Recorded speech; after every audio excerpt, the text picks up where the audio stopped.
अस्सलाम वालेकुम वरहमतुल्लाहि वबरकातुहू। यूनिफिकेशन तिब्बी फाउंडेशन के तमाम मौजूद मेम्बरान को मेरी तरफ से सलाम, बिलखुसूस रिजवान शाह साहब को मोहब्बत भरा सलाम। तो मैं अपनी फार्मूलेशन देने लगा हूँ। मेरे तकरीबन 19 नुस्खे होंगे जो मैं सेमिनार के ऊपर जिनकी स्पीच दूंगा, और इनके बेतहाशा फ़वायद हैं। और इंशाअल्लाह ताला पहला जो मेरा नुस्खा होगा वो होगा कॉपर ऑक्साइड। ये भी बहुत अहमियत का हामल है। इसमें हम शोरा कायम करेंगे, कलमी शोरा, और उसमें कॉपर ऑक्साइड करेंगे, और फिर वो कॉपर आग पर तेल होना शुरू हो जाएगा जो मोमबत्ती की लाइट पे पिघलेगा। इसके सारे राज यहाँ किए जाएंगे जो इंशाअल्लाह ताला पहले किसी भी यूट्यूब चैनल या किसी भी ग्रुप में या तिब्बी फाउंडेशन पे ये नुस्खे इस तरह का नुस्खा नहीं आया। ठीक है। दूसरा मेरा फार्मूला है कपूर तेल, जो गैंग्रीन, चंबल से बवासीर के मसे तक का बहुत ज़बरदस्त इलाज भी है, और इससे फास्फोरस और मेटल वगैरह को ठंडा भी किया जाता है, और बहुत अक्सीरी फ़ायद का हमल है। दूसरा है हमारा अक्सीरी शिंगरफ कुव्वत बा के लिए, ये चूल्हे पर तैयार होगा। ये कुव्वत बा के लिए इंतहाई मुतहरक है, जो बकाया इंशाअल्लाह अल्लाह की ज़ात पर करम फजल करे, जो भी इसकी डोज लेगा उसका रिज़ल्ट फ़ौरन मिलेगा। दूसरा है नशादर अहमर कैमोनार तेल, ये भी सुई गैस के चूल्हे पे होगा। रस्कपुर कैमोनार कैंसर के लिए, ये भी सुई गैस के चूल्हे पे तैयार होगा। फिर कलमी शोरा कायम करेंगे और इससे हड़ताल कायम करेंगे जो यकूती रंग की होगी, ये भी सुई गैस के चूल्हे पे। फिर पारा अक्सीरी एसिड प्रूफ होगा। इससे पहले मैंने वीडियो में बताया मोम बनाने का तरीका, वो भी बताएंगे। वो मोम इस पारे का हिस्सा होगी। फिर फटकड़ी कैमोनार होगी।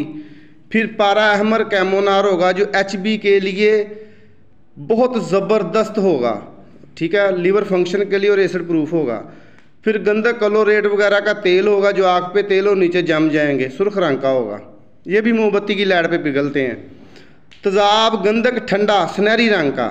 तेज़ाबों को ठंडा करने की फार्मूलेशन अल्हम्दुलिल्लाह मैं पहला बंदा हूँ यूनिफिकेशन तिब्बी फाउंडेशन पे जो दे रहा हूँ। तेज़ाब गंधक ठंडा सुनहरी रंग का, ये भी बहुत अक्सीरी फ़ायद का हामल होगा कीमिया गर भाइयों के लिए। चौथवा फार्मूला है तेज़ाब शोरा गंधक और नमक ठंडा, और इससे हड़ताल कैम सुनहरी रंग की होगी, और ये खुद भी सुनहरी होंगे। फिर तेज़ाब गंधक ठंडा होगा सुर्ख रंग का, इसमें भी हर चीज़ कैम होती है। आगे हमारा नुस्खा है जो 16वें नंबर पर है, वो है तेज़ाब गंधक ठंडा जो आग पर तेल और नीचे जम जाता है मोमिया कंडीशन में। इसमें बेशुमार चीज़ें बनती हैं। ये तेज़ाब गंधक ठंडा करके दिखाएंगे और इसकी मोम बना कर दिखाएंगे। बकाया इसकी स्पीच होगी स्टेज पे। प्रैक्टिकल सिर्फ तेज़ाब गंधक ठंडे का हो गया। नीला सफ़ेद अक्सीरी और कुश्ता चांदी लेकर आ रहे हैं जो तकवीयत अज़ाए रईसा, दिमागी कमज़ोरी, मकविये बा, सूरत इंजाल, फाल लकवा, राशा और शुगर के लिए बहुत मुतहरक है। ये भी सुई गैस के चूल्हे पे तैयार होगा। और आखिरी नुस्खा हमारा है कुश्ता मरजान जिस्त सिक्का बैजा मुर्ग वाला। ये अक्सीर है शुगर के लिए, गुर्दों की कमज़ोरी के लिए, जरियान, एहतलाम, सूरत इंजाल, सलसल बोल, कैल्शियम की कमी और हड्डियों की कमज़ोरी, ये इसके लिए बहुत ज़बरदस्त है। तो लिहाजा यूनिफिकेशन तिब्बी फाउंडेशन के तमाम मौजूद मेम्बरान को मेरी तरफ से सलाम। तो इंशाअल्लाह ताला आ रहे हैं तैयारी पे तो आपकी दुआएं चाहिए, और तमाम मुतहरक मेम्बरान को मेरी तरफ से मोहब्बत भरा मैसेज। अस्सलाम वालेकुम।